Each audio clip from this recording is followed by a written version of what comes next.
Miss Vegas. Miss Megas. It's an honor for me to welcome you to this year's start of the year symposiums of TESOL.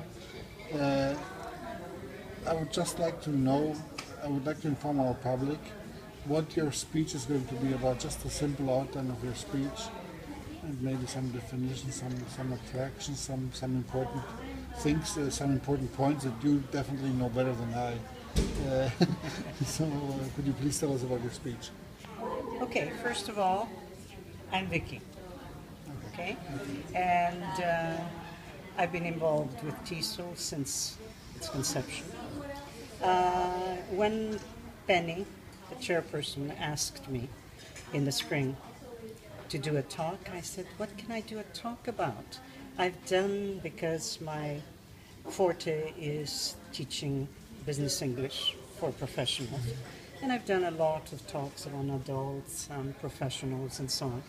And I thought, I don't know, tell me what you'd like me to speak about. And then I remembered a case in point, relatives' 15-year-old granddaughter up in Thessaloniki was greatly discouraged by her teacher about passing the proficiency. She was going to sit for the proficiency exam in May, and her teacher just told her she didn't really have a hope. And she would go home as a 15-year-old, very impressionable and so on, would go home and cry. So her grandmother called me, and I said, my reaction was, I'll kill him.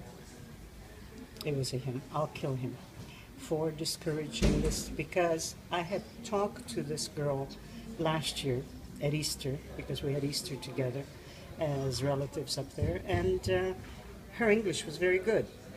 And I said, I think you're going to, if you study hard, you're going to do well. So I knew the case, and we started doing, she said she'd like her oral skills, some practice on that. So I started working with her once a week. I'd send her vocabulary on a topic, and then we'd talk. And she impressed me no end. So I thought, and what I did at Easter when I went up there, 2 weeks before she had to sit for the exam, I spent 7 hours for 2 days, in the morning and in the afternoon, like 7 hours per day, building her confidence, because I couldn't do much in that short time. There was no way.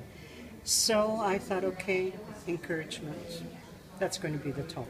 So I sent it to the TESOL board, and they said yes. So my talk is going to be about encouragement and how important it is, whether they are little kids in junior classes and big kids, 60 years old, in business, need encouragement. So, are there some effective ways of encouraging people? Because are there different ways of encouragement applied to different people? Yes, definitely. Everybody's different. And we have to find what works for. We have to find that special button to push. Okay, it sounds very, very interesting. I'm sure I hope it's going to be. going to be rewarding. It's going to be interesting and rewarding for all of us who will listen to you. And I thank you in advance, and it's a pleasure to have you here. Thank you very much.